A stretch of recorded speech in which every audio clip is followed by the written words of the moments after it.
On this bonus episode of NBA Now and Then, we compare two of the most spectacular teams to ever take a basketball court.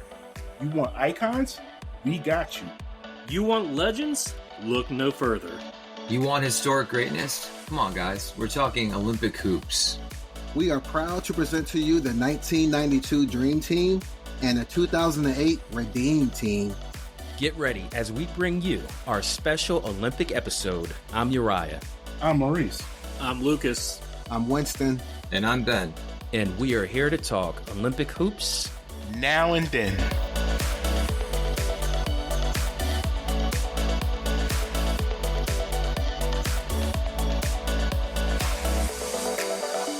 What's up, everybody? It's great to be back. We have been on a little bit of break since June, prepping for season 2. A friendly reminder that the NBA has officially partnered with Kendall Jackson Wines, and we are just the podcast to get the word out. Has anybody gotten any feedback about our first wine tasting episode? I did get a comment. I think it was on Twitter or X, saying that the episode was refreshing. I actually received a like from, I think, the Wade and the Harden PR. They gave me a little like on my post about the pairing up with food, so that was kind of cool. Okay. Yeah, I think it was Ben who brought it to my attention that James Harden had, or at least James Harden Wines had acknowledged that they liked our episode. So I think that's really cool. And also D Wade, his winery definitely reached out or at least commented on what we did. I did talk to someone, a PR agent, and she really loved the over-unders. Like, she was cracking up. Yeah, I guess something about guys talking about wine and trying to figure out, like, is it economically feasible? Is it like a good deal for pricing of wine? So I thought that was kind of cool. James Harden follows us on social media, right? James Harden Wines does. Yes. And look, Kendall Jackson liked the episode so much that they're actually on board for the second episode. So that's the reason why we're doing this.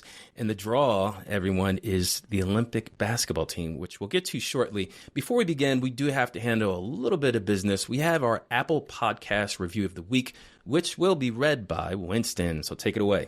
All right, so our Apple Podcast review mentions Basketball Heads Rejoice by Bruce Thrillis. What's up, Bruce? What's going on, man? Bruce. So we see here, Bruce gave us a nice 5-star review. He titled it Basketball Heads Rejoice. This is what he mentioned here. Great hoops pod for the real basketball heads. Recency bias and hyperbole makes most major media basketball talk borderline unbearable. These guys know their stuff and tell it like it is. Love the show. 5 stars. Yeah, that's a great review. We really appreciate it, Bruce. Yes. And if you enjoy our show, please leave a review like Bruce did. Also, don't forget to follow our show and all of our stuff on social media. So let's light this torch and let's get the show started. You guys ready? Let's go. Let's go. Jordan off the spin. Yes. Michael Jordan going blank. Herrera tries the three. Magic with the spin. Finds Bird. Bird for three. Yes. Another steal. Here's Jordan.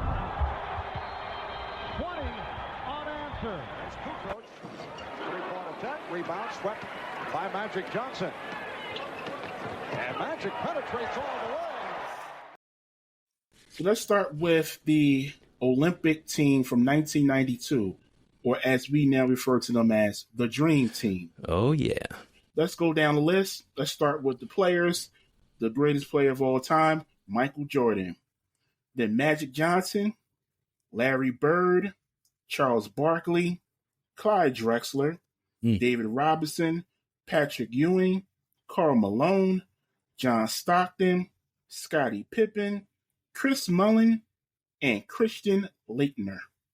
So, what do you guys remember about all these players coming together for the 92 team? I'm going to start with Lucas. It was really the first time that the U.S. took basketball like completely serious, because in the past they would send their amateurs or their college players, never the superstars. And this was the first collection of superstars ever. And it kind of felt like the passing of the mantle in a way for, from Magic and Bird to Michael Jordan. Yeah, that's a good point. Yeah. Winston? What I remember is this, like Lucas mentioned, the first time we seen this for myself as well. And two, we didn't have social media like we did today, but there's a lot of backstories with these guys getting together, a lot of good memories and pictures they shared each other with them being on the same court together. Just seeing how these guys matched up in series, but now they're playing together. So just seeing that for the first time this way was kind of cool for me. Winston, I distinctly remember the photo shoot where it was Jordan, Bird, and Magic. Yes. And Magic was like, don't get too close to Michael. You might get called for a foul. Absolutely, yes. Yeah. Ben? Yeah, it's interesting, like all those guys from the 84 and 85 draft, and just they're kind of in the middle of their peak, I would say. So it's just really incredible that all these guys got together in 92. And then, the Larry Bird, Magic Johnson. But what stands out, I just remember the hype around it. I was pretty young, but I was old enough to remember it. And I remember I think we all had a t-shirt with the cartoon heads of them. Uriah? Yeah, you make me want to go out and get one of those shirts, Ben. I think I had one of those. I actually had a jersey. I had I think I had a Magic Johnson USA Olympic jersey. But hey, who remembers the McDonald's cups with the Olympic players? You guys remember that? I think I saw the commercial, but not the cups. No. I still have some. I might actually take some pictures and put on social media. But yeah, I just remember the hype behind it, like Ben said, the excitement behind it. And I remember watching those games and realizing, even as a teenager, wow, the United States is so much further ahead than all the other countries in the world, except for maybe one or two that gave them, I guess, the best competition. We'll get to that later. But yeah, the hype was just massive. The excitement waiting for these teams to play against the United States, and a lot of blowouts. I remember that, but it was exciting times. We can talk about all the players, and all of these players were great, but there were some other players that were great that could have been on this team. So let me ask you guys this. Who was left off the dream team that should have been on, in your opinion? I'm going to start with Winston. I would like to have seen Reggie Miller. He's one of my favorite players. I'm not Ooh, sure that's a good one. I don't know if he was on this era to qualify for that era. No, yeah, he was playing. Okay. I think he got drafted in 85, right, guys? Yeah. No, I want to say 87? 86 or 87, yeah. One of those two. And he averaged Winston 20 points a game. So I was about to mention that. But just seeing him on there and the way he plays with passion and everything, I would have loved to see him on the team. Ben? I agree with the Reggie Miller pick, but I would have put Isaiah Thomas. Chris Mullin, people forget how good he was during this era, so he was technically previous seasons better than Reggie Miller. So Reggie, I think, reached his kind of potential more in the mid-90s. But yeah, this seems loaded. The only dude I would take off is probably Christian Laettner, and I would have put Isaiah Thomas in there. Uriah? Yeah, I think the Reggie Miller one, Winston, that's a good grab. And of course, Ben, Isaiah Thomas, we all know he should have been on there. 2 championships, led the league in assists, I think at least twice up to that point. And Chris Mullin, Ben, to your point, he was 3rd in the league in scoring in the 91-92 season. So they needed his shooting to kind of balance it out. I think they got it right. I think Laettner, instead of Laettner, maybe Shaq. Maybe they could have used what I was the gonna third. say. Yeah. As the Maybe college Shaq. player? Yeah. That's it. Yeah. You got anything, Lucas? Yeah. I've been looking at the stats here for 91, 92. If they wanted to go another center, then I was surprised they didn't, because they only had 2 true centers on the team. Brad Daugherty, 21 and 10. Him, or they only had 2 true point guards on the team with Stockton and Magic, right? Mm-hmm. You could have gone, and this is one of your guys' favorite guys. Why not Penny Hardaway? For 92? Yeah. Was he in the league at that point? Penny, sorry, not Penny. Sorry, Tim Hardaway. Okay. Yeah. Tim Hardaway averaged, what he averaged, 23 and 10 that season? Yeah, Hardaway was a problem. That was Run TMC days. So he had the numbers, but if Isaiah's not going to be on, Tim Hardaway's probably not. I'm just saying, Tim Hardaway definitely had the numbers there. Or if you wanted to go with somebody that's a little bit more palatable as a personality, Kevin Johnson. great guy, averaged 19 and 10 that season, almost 19 and 11, 20 and 11. Yeah. Like, I don't know. Joe Dumars is another good name on that list. That felt like it kind of got left off. But yeah, no, I would say those would probably be my top options if I had to choose one. Maybe if you wanted a defensive anchor, Rodman, he averaged 18 rebounds a game that season. Yeah, right. So I don't know. Just that would have been interesting. Rodman overseas. That would have been. Yeah. Woo. He didn't become Rodman until he got with the Bulls. Like when he was with the Pistons, he was still kind of finding his personality. And that's, his coach was the coach there, so that was kind of surprising. Chuck Daly. Yeah. Yep. And I'll make a case for Dominique Wilkins. Oh, okay. The thing with Dominique was the Olympic team was picked a year before they went, so it was 91. Now, he tore his Achilles in early 92, so he wouldn't have played anyway. But I think he could have gotten selected because I think you ask anybody in that time, Dominique Wilkins was a better player than Scottie Pippen in 91. Right. You'd have took Dominique Wilkins over Scottie Pippen. Yeah. That's the only player that I would have suggested to replace anybody on that team. What about just Larry Johnson? Is he a real contender for that or Nah. No, because the power forward spot. I mean, he averaged 19 and 11. That's pretty. You good. have arguably the two best power forwards of all time. Yeah, I mean, if you consider Tim Duncan at center, Karl Malone and Barkley, so it's hard to get in there. Right. Like, I mean, I get that. Yeah, I think at the end of the day, I think they got it right. Yeah. Yeah. They got it right. The Shaq one's a good one, Uriah. That's actually the pick. If you're going to do a young guy, go with Shaq. That's a good one. Yeah, I would like to see Shaq. Shaq would have been great. Lucas, that fits your center position. Yeah. All right, so let me go to the next question. Let me ask you guys this. Whose career ascended more after the 92 Olympics? I'm going to start with Uriah. Wow, that's a good one because some of these players were past their prime, or at least Larry Bird, right? Like Larry Bird had some back injuries. But if I were to pick someone, I would probably go with, I would say Jordan, just because it's hard to like, well, at that point, he had already won 2 championships. He was already MVP. Yeah, but he just kept climbing. Like his prime lasted so long. He obviously took a break for baseball, but I'll just go for the layup response and just say Michael Jordan, because when he got to Europe, he was the attraction. Like people in Europe were just amazed that he was there, and he had the big billboard of himself. He walked past it as a very famous clip of him. But yeah, I think Jordan just kept climbing and didn't take his foot off the gas. Yeah, I'm actually going to go with a pair of teammates here and go with Stockton and Malone. They didn't make their finals runs until afterwards.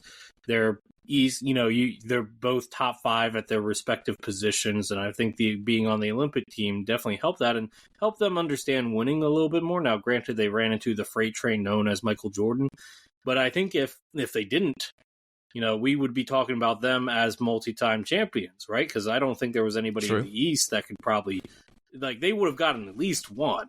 Yeah. And then Jerry Sloan would be viewed differently in the whole entire head coaching thing. But going back to what actually happened here, I think they had a strong push for having some of the best post-Olympic careers. And they were very steady players, productivity-wise, with assists and Stockton and Malone and scoring. So that's a good grab. I like that one. Mm-hmm. I would say Charles Barkley. I mean, did he get traded before or after the Olympics? He got traded the summer of the Olympics. The Olympics. So during, right? Was it during? Because the Olympics are long. No. He got traded, I think, in the summer of 92. Yeah, that's when summer. Because then he played in Phoenix the 93-94 season. Oh, no, wait. 92, He played in 92. Yeah. Because he won the MVP in 93. Right. So that, to me, is interesting. I mean, he was with the Sixers for 8 years, and then he's the guy who switched franchises, but was still playing on the team. So he had a lot going on. So that's kind of a storyline I think that gets kind of overlooked. And then he won the MVP the next year. Yeah, that was huge. Yeah. Up to that point, Jordan had the monopoly on MVPs. Yeah.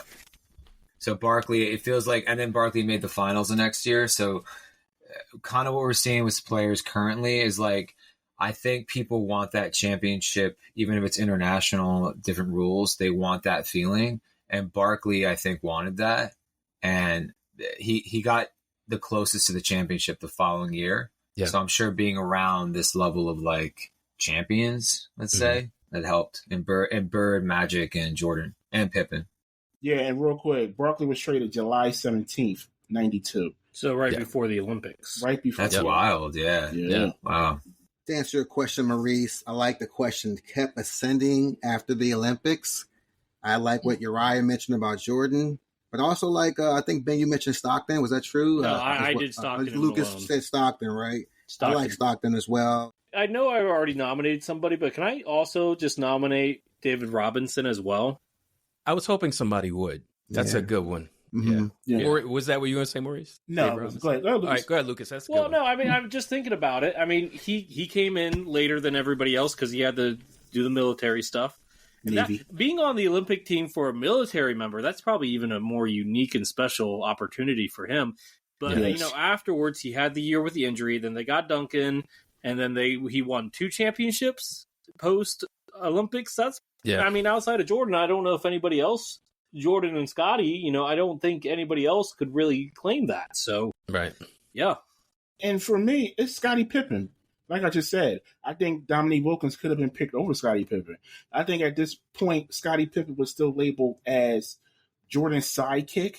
Mm-hmm. But as we went on to see when Jordan retired the first time, Scottie was really good. Scottie was an elite player for those 94 and 95 Bulls teams. So Scottie Pippen definitely held his own. I think he definitely got his respect from being on the Olympic team. And I think his value or his stock as an elite player grew after the Olympics. And let me end the 92 Dream Team with this question. Whose legacy was impacted the most by being on this team? I kind of alluded to it with Pippen, but I want to get your guys' opinion on it. I'm going to start with Ben. It's got to be Magic Johnson because of like all that went on that year. It's got to be him. It was his last hurrah. I mean, for me, I remember like that was the big deal. Like, wait, Magic's playing. I mean, I was like in second grade, but I remember this as like the first Olympics I really remember. But yeah, I remember it was the previous year, right? That he had the HIV diagnosis, like all that. Yeah. That was in 91. He got healthy and then was in shape and was able to play. So for me, that's what stands out the most. Yeah, Lucas? I'm actually going to go with Christian Laettner because let me tell you guys something. If Christian Laettner was not on this team, would Christian Laettner even be in the annals of basketball history outside of college? Ooh. He did. I think he did. He had a career in the NBA. He was an all-star one season. He was an all-star, One season. Yeah. Okay, one season. But, like, what's more impressive, him being a one-time All-Star or him being an Olympic champion on the Redeem team? But at the time, they had to give it to him because of Duke, and he was the best college player. Look, I wasn't a Duke fan, but he was the best college player. I'm just saying, like, now looking back. Right. What is Christian Laettner most known for outside of college? The Olympics. Right. Like, all these other guys had good to great NBA careers. Right. Most of them great. So like Duke's a small, like he took that I mean, they had Grant Hill and Mike Krzyzewski, but like that team kind of coming out of nowhere. I don't know if you got like there was only like it wasn't a big school, so he kind of made Duke in a way. Well, I'm not saying like I said, college he will always be in the annals of college history because what he did at Duke, but professional basketball, we won't remember him for being a one-time All-Star with Minnesota. We will remember him for being the 12th man on that roster. His game would translate into today's NBA. Oh yeah, because he was 6'11", right? He's a stretch 5, stretch 4. He would play well in today's NBA. Probably. Yeah.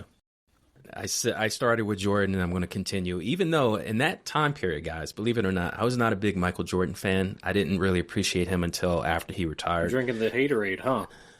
No, I was a Pistons fan. I was an Isaiah Thomas fan. So the Bulls were just like dominant at that point. I thought you were always a Sixers fan, sir.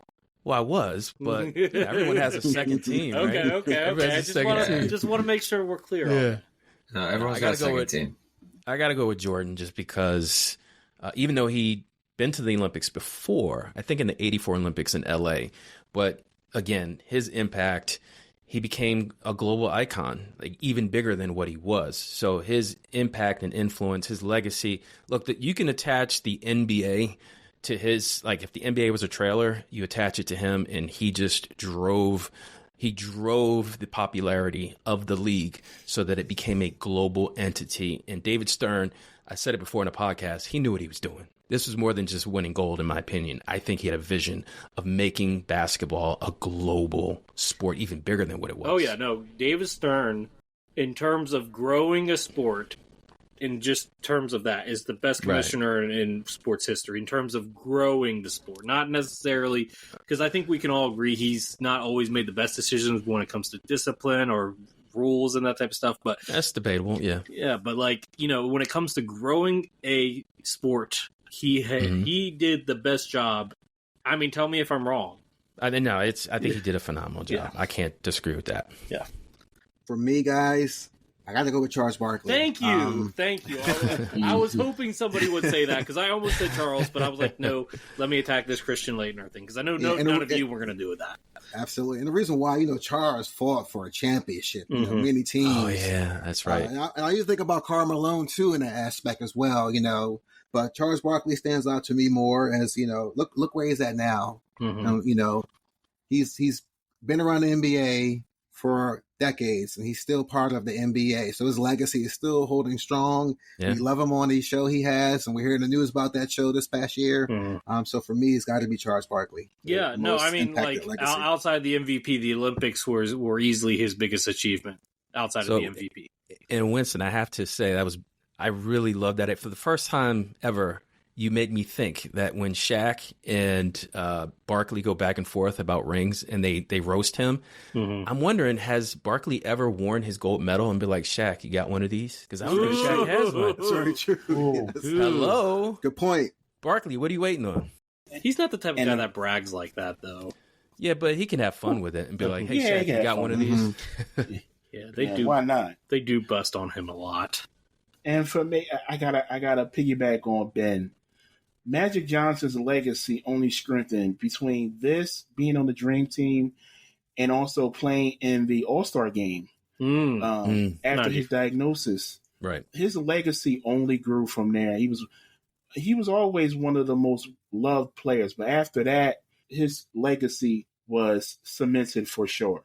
And before we move on, I do want to give a shout out to the coach, Chuck Daly. Oh yeah, I want to give a shout out to Chuck Daly, because if there was a coach that coached that team, maybe Pat Riley. I don't know what you guys think. Maybe Pat Riley could have coached the Olympic team, but Chuck Daly was the perfect coach for it.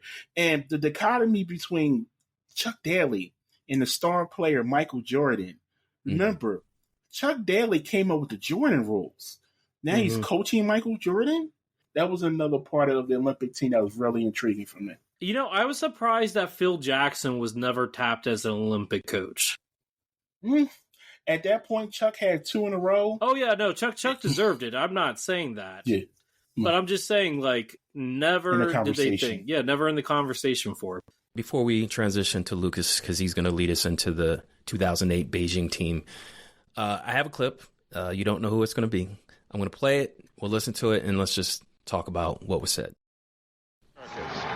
Michael, welcome to Tableside here. And the first question I have for you is, how enjoyable are all the photos during the game you're posing for? It's a little different, you know, taking pictures with my opponent, you know, that's a little different. But these guys are trying to enjoy themselves, and maybe this is the last opportunity we get the chance to play against these guys. So it's a dream for some of these guys. You know, Michael, it seems like you just sort of gradually eased your way into this. You came in the first game against Cuba, took about 6 shots, and as it's gone on, I mean, the defense that you played last night was spectacular. It seems like that from night to night, you just pick and choose what you want to do out there and really bring that to the table for the team. Yeah, I think we got enough scores, Doug, and, you know, I don't have to chase the points. I just try to do little things. Defensively, I just tried to pick up the intensity last night when I was playing the point guard position, and tonight, you know, I started making some shots, and, you know, everything's just going well. You know, I think 36 holes a day is really relaxing me quite a bit. You know, Chuck Daly said it. All right, obviously that was Jordan. He's talking to, was it Ahmad Rashad and Doug Collins. So what did you guys think about what he said? Winston, I see you smiling over there. What do you think? I think about the era that he was in. He mentioned photos. And didn't get to see that a lot on social media in our time, or at least my time, that era. Nowadays is more common. But Jordan mentioned it. Hey, I'm playing with my opponents taking pictures. That's pretty cool. I think he appreciated that. That's what happens when you're an icon, right? Ben, what'd you take away from Jordan's comments? I love the golfing reference. It's interesting so many basketball players golf. So that's kind of what stood out to me, that he said that in an interview. And yeah, just the celebrity of Michael Jordan. Like, I think part of his celebrity was his interviewing, which I know is like a weird thing to like focus on, but he's just like really good at, he's really charismatic. Kobe Bryant had that too.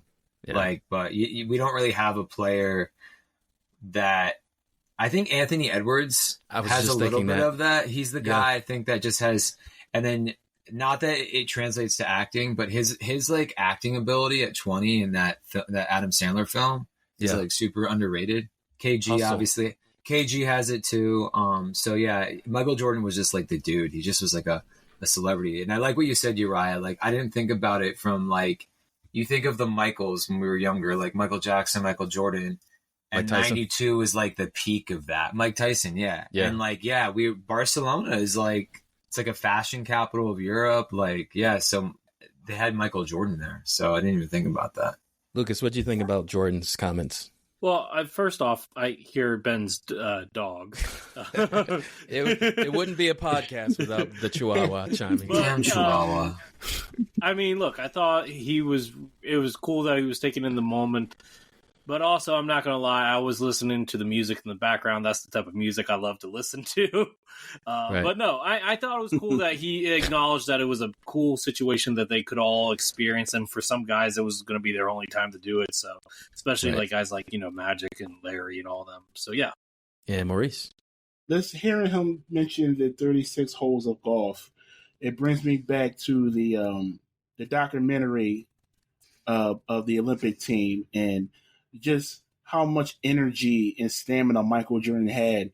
Like they never saw him sleep from what they mentioned on the documentary. And Jordan would play golf half the day and then get up and guard the best player on whoever team and score 20 plus points. And you didn't know where it came from with Michael, but that's what made Michael Jordan great and who he was. Yeah, and you got to imagine these players from different countries around the world.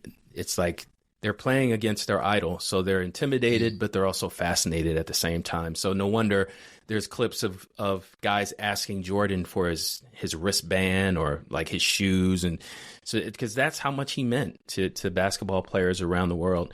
Think about this for one second. You're watching the Olympics on television. Michael Jordan has a spectacular dunk. Then you go to the commercial. And then you see a Gatorade commercial, Michael Jordan, like Mike, and then you might see a Jordan commercial, or a McDonald's commercial, right? And then you come back and he's doing the same thing. That's the height of popularity Michael Jordan was in at that time. All right, one last thing before Lucas takes over. We got to do some over unders, right? You didn't know this was coming. Hey, awesome. Over under. How many points the Dream Team outscored their opponents on the average? On the average, over under 40 points. Whatever, over. Just go over. I'll go Winston over under 40 points. Unlike the wines, we're going over. Definitely over. Lucas, over under. I'm gonna veer left and I'm gonna go under. Of course you would. All right, Ben. I'm going to go over. I don't think the rest of the world had the training yet. Yeah, I'm going to go over. Maurice? I'm going to go over, man. I mean, they were beating some of these countries by like 50, 60 points, man. Yeah. All right. Lucas, this is for you, buddy. As soon as you singled me out, I knew that was coming. Just because you went left, right? Yeah. So the official number, and I got this from an ESPN segment, the Dream Team would outscore opponents during the Olympics by 43.8 points a game. That's crazy. Yeah, he says that's it. Yeah, that's it. Yeah. Before LBJ, all the way, absorbs the contact like it wasn't even there. Big, strong man on his way to supremacy in the world. Juan Carlos Navarro, what a star in international basketball. Dwyane Wade picks Rudy Fernandez's pocket, hammers down 2 more. U.S. up 10. Wade talking it up all over the floor. So, yeah, let's get into this 2008 Beijing team. And we're going to start out with the legend himself, Kobe Bryant. Rest in peace. LeBron James still playing in the NBA. Dwyane Wade, Carmelo Anthony, Dwight Howard playing in Taiwan. Shout out to him. Chris Bosh, Chris Paul, also still playing in the NBA. Darren Williams, Tayshaun Prince, Carlos Boozer, Michael Redd, and Jason Kidd. That's the 12-man roster for this team. This was coached by Coach K. And guys, a little bit different of how this team got put together versus previous Olympic teams. This was the first time that the Olympic team was chosen 3 years out ahead of time, and guys had to make a 3-year commitment to playing USA basketball. So these guys were in the program because of the 2004 loss. They wanted to have guys to have chemistry and have cohesion. With that in mind, how they came together, who's on there, what are some memories from that? And I'll go with Uriah first. I think I was going through a really rough time in 08 as my mom passed during that summer. So I was just like out of it. So I watched some games here and there, but I did watch the Redeem Team documentary on Netflix. Did you guys see that? Oh, yeah. No. Oh, yeah. Really fantastic. Fantastic. You got to watch it. I'm gonna rewatch it, actually. It was really good. Really good. So what I can say from watching that is like Lucas alluded to is like they were trying to recover from that embarrassing, I guess, bronze medal that they won in 04. So leading up to that, Team USA was like, let's have some cohesion. We're not going to win just on athleticism or because we're in the NBA. So I remember Coach K giving these speeches. I remember in the documentary how serious Kobe was and his influence on guys like LeBron and D Wade. Even though they were stars themselves, Kobe brought an element of greatness. And I think he used that to inspire the players. So that's what I remember. I just remember Kobe being a huge influence. Mm-hmm. Yeah. And what about you, Winston? What do you remember? I remember this team. I believe this was a very young team. I like the players like Carmelo and LeBron when those guys were drafted, whatever. Now they're playing together. I remember the energy that the team was able to bring. Even Jason Kidd, I love some of the memories from him as well, playing those nice plays there. And of course, Dwight Howard stood out to me as well. But I was real impressed by that team, the young team, seeing how athletic they were there. So it was kind of fun to watch that. Maurice. First of all, LeBron James is the Iron Man of NBA history. Oh, yeah. Because remember, he was on the 04 team. Agree. Yeah. He's on the 08 team. Now he's back on the 2024 team. I think he was on the 12 team, too, wasn't he? I'm not sure. Yeah. He played one time in the 20 teams. I just can't remember which one. He hasn't been on the Olympic team in 12 years, right? LeBron. Is that true? I think the point is he's been around. He's been around a long time. Yeah. He was on the 2012 Olympic team as well. So LeBron put in his time. Like I said, he's the Iron Man. I don't know how he does it. It's part of his legacy as well. It's like I mentioned with Jordan. The guy's been around. He's seen it all. I'll just say that. Mm-hmm. He's seen it all. And Ben, what do you think? Man, playmaking. Holy crap. You got Chris Paul and Jason Kidd. LeBron had kind of started his point forward. And then Darren Williams, Tayshaun Prince, Dwyane Wade. When we were kind of like when we first met up today, like we were talking about what didn't work for the 04 team. And you look at the roster and you see it on NBA Twitter, you're like, what the hell? All these MVPs. And the thing that stood out to me the most was the size, but more importantly was the playmaking. And it looks like with Deron Williams as well, they prioritized that, and they just had like a good fit. A little small, that's what stands out. A little not as big as I would have thought. Only one true center on the roster. Yeah, that was the era of like not having great centers, right? Mm-hmm. Yeah, so, they were, and if they were good, they were like Yao Ming. They weren't American. Well, speaking of lack of size or how the roster was constructed, let's get into it. Was there anybody that should have been on this team? Let me start with Winston first.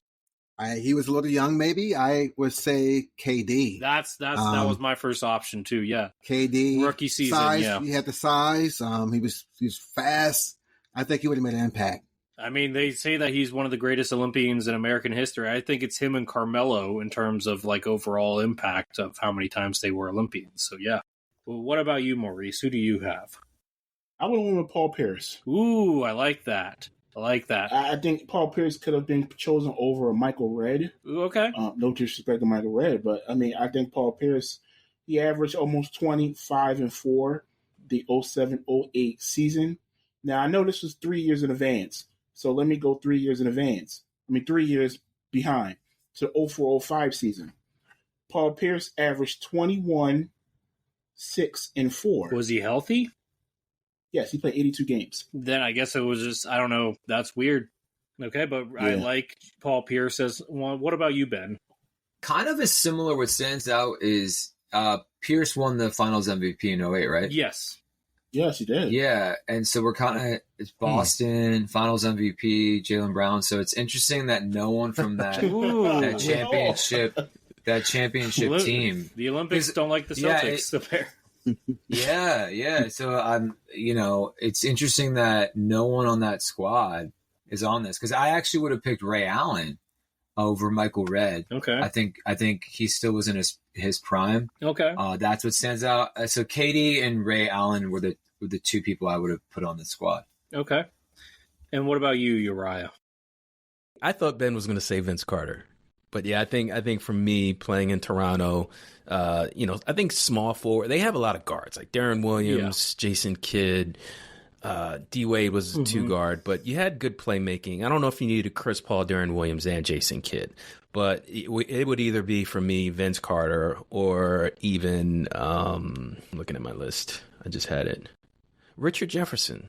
Like Richard Jefferson actually averaged more points than Carlos Boozer. Wait, is Boozer on the team? Yeah. Yeah. But I guess for need, I guess they needed more size, so that's why they had Boozer. But yeah, I would say Vince Carter. I don't know if he was hurt that year or what, but how you going to leave Insanity off that team? Okay, fair enough. Well, for me, there are a few nominees here. For me personally, I would say for sure, I think my number one guy, if you wanted to have another true center on there, and let's be clear, we don't think Tim Duncan nor Amari Stoudemire wanted to do another round of Team USA after 04. I would say Al Jefferson. Okay. Get you a big bruising big. Or, if you wanted to go a different direction, instead of Tayshaun Prince, maybe I would have gone with Tracy McGrady. That would have been an interesting choice. Or even, if you wanted to take out Darren Williams, if you wanted another veteran, Chauncey Billups. Right. If you wanted to have that Detroit guy. So those are just some names that I would maybe interchange instead. And of course, I think Tayshaun Prince is kind of like the current situation with Derek White. Yeah, he's the Derek White of that team for sure. You have enough scorers on that team. So Tayshaun Prince is that Swiss Army knife that will give you defense, hustle. Well, then why not Andre Iguodala? Lockdown. That's a good point. That's fair. Can't disagree with that. Or if you wanted another spot-up guy, like Danny Granger was nothing but like a spot-up guy for Michael Redd. Oh, he was a bucket, wasn't he? I loved Danny Granger. He was one of my favorite players as a kid. But yeah, no, I think all those names are fair. I think, the NBA had a lot more talent in 08 versus 92. So it was a bigger pool to choose from, and you were going to get some people that were upset. So I get that. But let me go ahead. Go ahead, Ben. Lucas, I'm loving the fringe. I love all the players you're bringing in. I haven't thought of Al Jefferson in 10 years. Look. This is my he was good though. Mid 2000s and on is my heyday of basketball. So that's Lucas's era. This is my era. So I know most of these guys. I played with them nonstop on NBA 2K or NBA Live when I was in high school. I was checked out. I was a year or two out of. I'm with Uriah in a different way. I was checked out in 08, so I wasn't locked into this team. Shout out to Al Jefferson and also real quick sidebar. Shout out to Kenny Anderson, former Georgia Tech great, former New Jersey Net. On Twitter, he actually had a little response with our account. So yeah. Okay, I saw that he liked Brandon Jennings, right? Was what he? We asked who he would compare to himself in today's game. And he basically said he's not sure about today what players compare himself to, but he said Brandon Jennings, which is interesting. So like a spark plug type score first point guard. I never saw Kenny Anderson play, so I don't. Yeah. Okay. I mean, I'll think of stuff later. Let's go to the next question now, and I'm going to start with Maurice with this. Whose career kept on ascending after these Olympics? Well, I'm not going to take the obvious layup here. But I'm going to go with the youngest person on the team. That's Chris Paul. Oh, okay. Not where I thought you would go, but okay. Kind of feels like that. That kind of feels like a Charles Barkley type thing. CP3 never won an MVP, but like in terms of like the peak. His growth to become one of the greatest point guards, and I do believe he's one of the greatest point guards ever. Oh, yeah. You saw the beginning of it with his first team, the Hornets. Mm-hmm. But he went on to become one of the top 5 greatest point guards of all time. He did win a championship. Mm-hmm. And there's a couple players here that went on to win more championships. But Chris Paul deserved that position as the point guard of the redeemed team, or the second best, based off your opinion, Olympic team ever filled with a collection of the greatest superstars. I think he warranted his spot here. Okay. And I think he ascended, and now he's going to be in the Hall of Fame for sure. Are we going to talk about the elephant in the room? How about you talk about the elephant in the room? Yeah. All right. There's 3 players that clearly became friends on this team that a year later, 2 years later, ended up teaming up. Okay. To create one of the first super teams. It wasn't supposed to. There was actually a different guy than the third guy that it was supposed to be. Yeah. Yeah, go ahead. Talk about it. Yeah. No, but Chris Bosh, LeBron, and D Wade were on this team. Mm-hmm. And at the time, no one had won a chip. No, D Wade did. D Wade was the only one that won a chip. And yeah, clearly you're kind of seeing it with like Team USA now. Certain players bond. And so I don't think it's a coincidence that a year later, 2 years later, those 3 guys teamed up to join the Miami Heat.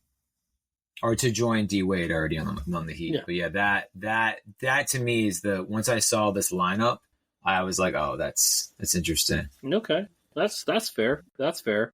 What about you, Uriah? Who do you have? Well, first thing I want to shout out, who said Chris Paul? That was Maurice. Yeah. So Maurice, going into the 2008 Olympics, Chris Paul actually led the NBA in assists. So it's just so interesting how he was so young, but came in and playing for New Orleans, was a complete impact player. Hasn't won a chip yet, but pretty much everywhere Chris Paul has been, he has won. So it's going to be interesting how he does with San Antonio this year. But I'd say the player that, to me, career just kept going and going until he won his first championship was Jason Kidd. Ooh, interesting. And Jason Kidd, I'm looking at his numbers now. He averaged double-digit assists multiple times in his NBA career and led the league in assists 5 different times. But he played until 2012, 2013. Yep, that sounds about right. So he was still a very good player. Matter of fact, in 2008, he was still averaging almost 9 assists a game. So, yeah, shout out Jason Kidd for being a good veteran experience on that team. That's a good one. And Winston, what do you think, buddy? Oh yeah, everybody mentioned something about 3 or 4 guys easily can be on this list here. I got to take the layup, Maurice. I'm gonna catch the rebound on this. You mentioned it earlier about king is king, but I have to say LeBron James' career is definitely ascending to a plateau of that we never seen before. I think we have to mention it. His son's playing in the same team with them right now. So just I know a lot of people are like have their saying about that, but however. Who else has done this before? So we do have to mention. I give him props for that. How he kept his career. He kept out of trouble. He just did what he had to do, as players are supposed to do. He just did everything the way he's supposed to have done. Good point. Yeah, no, for sure. Before I get to my actual player, I do want to point out that nobody has said Kobe Bryant. And yes, Kobe Bryant won the majority of his championships before then, but he did that with Shaq. And then he had the scandal. He had, a couple down years with the Lakers. And then he lost in the finals to the Celtics right before the Olympics. Yeah, he turned around, won 2 more championships immediately afterwards. And he became the second half of Kobe Bryant's career. That's when it really started, was after that Olympics. And with his peers, in that documentary that Uriah was mentioning, he was really closed off for a long time. And I think it was because of the Shaq situation, the off-court incident, all that stuff. He kind of shut himself off, but he kind of let himself out of his shell again for the first time in a long time. And I thought that was pretty cool. He's not my number one player, but he is somebody that I wanted to mention there. My number one here is Dwight Howard. Because, no, I know that you guys oh, yes, Lucas loves Dwight Howard. This is true. But from the 08-09 season to the 2010-2011 season, Dwight Howard was easily the best center in an NBA, the best defensive player, winning Defensive Player 3 years in a row, and was arguably was a top 5 MVP finalist for at least one of those seasons. If it wasn't for the back injury, Dwight's prime would have lasted a lot longer. I think we all agree on that one. But I think if you look at it, it was Dwight Howard that really benefited. He was the one true big man on that team. I mean, Chris Bosh played both positions. Carlos Boozer was primarily a 4, but they played him at the 5 because, international play. But it was Dwight Howard. Dwight Howard, because he didn't team up with anybody else. He didn't, he wasn't in the late. He was, he was baby Dwight for the first couple years. And then he got the team around him. And honestly, Dwight's team, Orlando, is how most teams play today. 4 out, 1 big. So, yeah, that's my argument for it. You guys can agree or disagree. The highlights and with the documentary, the athleticism really stands out with Dwight and LeBron. LeBron was 23. Just the athleticism. And D Wade and Kobe who was still kind of young, but between those two, it was just 2 of the most athletic guys ever on that team. So I guess the 04 team, looking at the cautionary tale of the 04 team, was having 3 20-year-olds on the squad because you have to have experience. And I think having Wade, Carmelo, and LeBron on the team so young, I don't think was the best move. Having all of them. Yeah, I think the youngest guy there was either Dwight or CP or Darren Williams. It was one of those 3, and they had been in the league for at least 3 to 4 years at that point. So yeah, good point. Yeah, they were all. He was Dwight was 22, 23. Yeah. So, and I will say this: Dwight Howard is the most athletic center in NBA history. But going to our last question here now. Whose legacy was impacted the most by being on this Redeem team? I would say Kobe. Ooh. Because of you kind of were telling the narrative of this is when because he lost in the finals. He was the reigning MVP. He did win MVP in 08. And they were the favorite to beat Boston, kind of. It was a pretty even draw, It was pretty even, yeah. But I think you could tell he was pissed he lost the finals, and then he took that competitiveness to the Redeem team. And then the following 2 years, he won a championship on his own and got 2 finals MVPs. So I would say it was kind of his Olympics in a way. Okay. What about you, Uriah? Who do you think? I'm going to be honest, not because I don't have an original idea, but I really was going to say Kobe just because everything Ben said, but also I think the whole idea of his persona and how he was viewed, whether he won MVP or not, the whole thing with Shaq and Kobe being kind of an enigma or a recluse, there's infamous stories of how he closed himself off and would put his headphones on the team bus and just kind of be in his own zone. When he got to Beijing in 08, he had an opportunity to lead, but also include the other players like LeBron and D Wade. He didn't see those guys as trying to take over the league. He's like, you know what, we're going to win the gold together. And instead of closing myself off, Kobe said, you know what, this is my legacy now where I'm actually kind of leading by example. And I think that aspect of his growth as a person and as a leader really resonates with me and I think a lot of people too. Okay, what about you, Winston? I got to go with Carmelo Anthony. Ooh, I like that one. And it kind of gives me a Charles Barkley vibe as well. Yes. He's striving for a championship. He has a big fan base. I know all around. He has a big fan base. I love his style of basketball play. I think him being on that team, he was very happy to get those medals.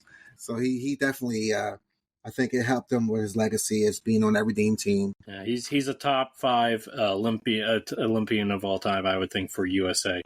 That's absolutely fair. I was leaning towards that anyway. Maurice, who do you have? I'm going to mention Kobe Bryant again because he was the leader of this team. Every player looked up to Kobe. Watching that documentary of the Redeem team, there was a story of all the players going out partying. And Kobe was the only one that didn't go to the party. When they came back from the party at 5 a.m, Kobe was already going to the gym to train. And days later, what did everybody else do? They was at the gym 5 a.m. with Kobe Bryant. That's a great example. He was the leader of this team. He was the influence. He was kind of like the old man of the team, even though he still was young. He's younger than Jason Kidd, yeah. He was only in the league for 8 years at this point. No, but he a little was bit longer. But yeah, he was 29. He got drafted in 96. He was 12 years. Yeah. But he was 17 when he was drafted, Maurice. So he was still in his 20s. Yeah, he was still young. But I'm saying he was still considered the leader and old man of the team, the OG, if you will. He was still considered the guy of the team. And even though Kobe went on to win 2 more NBA championships, his legacy grew even more to being the guy that we know Kobe to be. And I mean, just going back to, when LeBron passed Kobe on the scoring list, Kobe told LeBron, hey, keep pushing the game forward. So yeah, he didn't have to do that or say that. Yeah. Yeah. So Kobe's legacy definitely grew after this Olympic team. And he was one of the greatest of all time. Just going back to China, Beijing, China.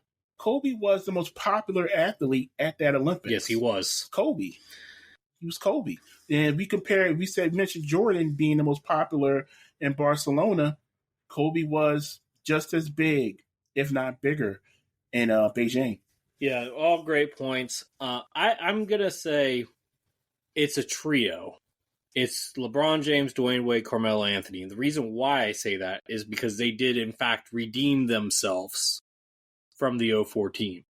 Because if they didn't come back and they didn't win gold, this would have ruined their international reputation.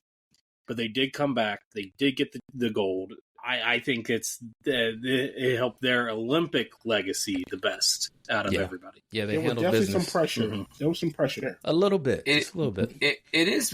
Would you say this is going to be a hot take? Was Tim Duncan the best player in the NBA in 2008? 2000? No. He was past his prime at that point. No, I think the best. I would say Kobe Bryant was the best player in 2008. Yeah, I guess you're right. Yeah, because Tim Duncan, I'm surprised. I think that's he wasn't on this team. Kobe was the MVP in 08. And Duncan, Kobe was definitely the best. Duncan only averaged 19 points a game that season. Oh, okay. Yeah, this was the start of Pop watching his minutes, because I think minutes per game he was at 34, and I mean he was only 31, but they were already starting to curtail his minutes a little bit to preserve him. But yeah.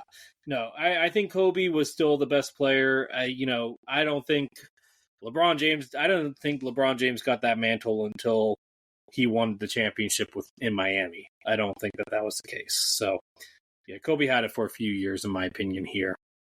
Yeah, and Kobe won MVP in 08.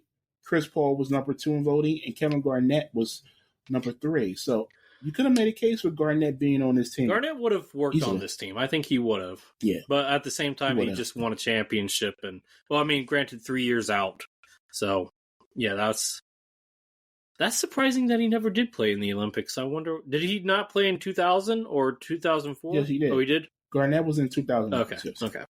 So, yeah, he was on the 2000 team with what Uriah said. And then he would have been good on this team. Because they would have needed, he would have added another big. Yeah. Replace use him to replace Carlos Boozer. But yeah, no, that's pretty much what we have to say about this segment, right, Uriah? Yeah, absolutely. I have one more highlights or one other clip we can talk about, and then we'll wrap it up. All right, we talked a lot about Kobe. Here's an interview that Kobe had at a press conference following one of the games during the '08 Olympics. Let's check it out. In terms of my offense, it's just taking shots from in the air. It's pretty simple. It's just we just move the ball, and the opportunity presents itself. I'm going to be aggressive, shoot the ball, and if it doesn't, move it on. So there's Kobe talking about sharing the ball. What do you guys think about Kobe and the whole idea of him spreading the ball around and not being feeling like he has to be the highest scorer on the team? Lucas, it goes against everything that we know about Kobe Bryant in the NBA. There's a meme, they didn't have memes in 2000s, but if they did, it would have been score. Pass the ball, just rebound and pass it. Yeah. Don't worry about scoring. Yeah. There's some parallels between that clip and the Jordan clip. Yes, that's why I picked those two. Yeah. Yeah, what do you think? Because Jordan said, "Hey, I don't need to score. I just need to go out there and play efficient basketball." And that's the same thing Kobe said. Right. He doesn't need to score 30 points. He doesn't need to be he doesn't need to be quote unquote Kobe or the Black Mamba, if you will. So, right.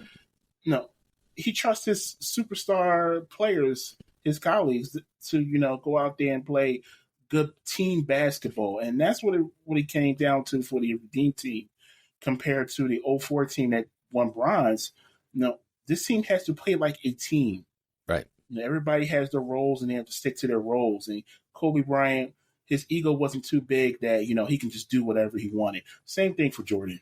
Kobe Bryant doesn't like to lose. He doesn't like to be second best. And to finally win that MVP trophy he should have won in prior years, he gets that, goes to the finals and loses. And then this is the next exhibition after that. So I think he just was really hungry, and he was the leader because he just wanted to win. Yeah, and Winston. Kobe Bryant's a player who sets the tone. I'm sure the players know this. Even before that question was asked to him, that tone was probably already established. Yeah. We saw other clips of Kobe of how he played in the Olympics against his other teammates. We know that clip when he tells his teammates, "Watch what I'm about to do." If anybody remembers that one. Yeah, I remember. We know how Kobe is. When he sets his mind to it, he keeps that tone, and his players are going to know that, and they're going to feed off that. So I felt when he answered that question, he already established that with his teammates. Yeah, it's fascinating to know that when you listen to Jordan in an interview at a press conference decades earlier or years earlier, and you listen to Kobe, they sound so similar. And we know that influence on Kobe comes directly from Michael, who, as they got older and before his tragic passing, they were like brothers. Like when Jordan was at the funeral and spoke about Kobe, he got really choked up, and clearly they had that connection. And I think being Olympic champs just kind of forms another bond that we can reflect on as we're watching the Olympics now. All right, so that was fun, guys. That wraps up our bonus episode on the Olympics. Just so you know, we will be posting more bonus episodes where we feature special guests. We've done a few interviews, one with me and Lucas and one with Maurice. We got one in the works with Ben.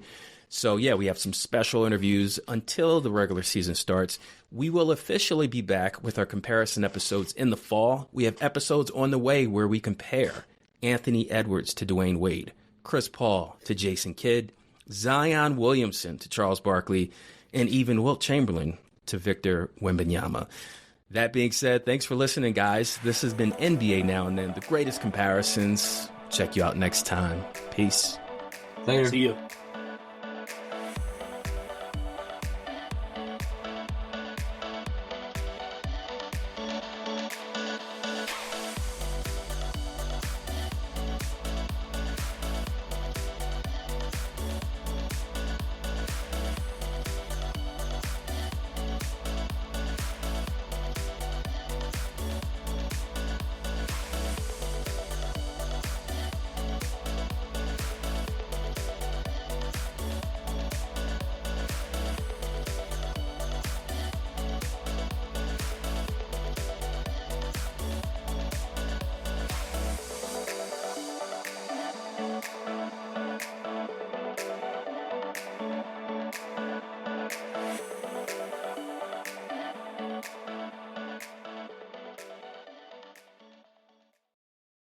that's the 12-man roster for this team. This was coached by Duke head coach Mike Krzyzewski. I always butcher his name.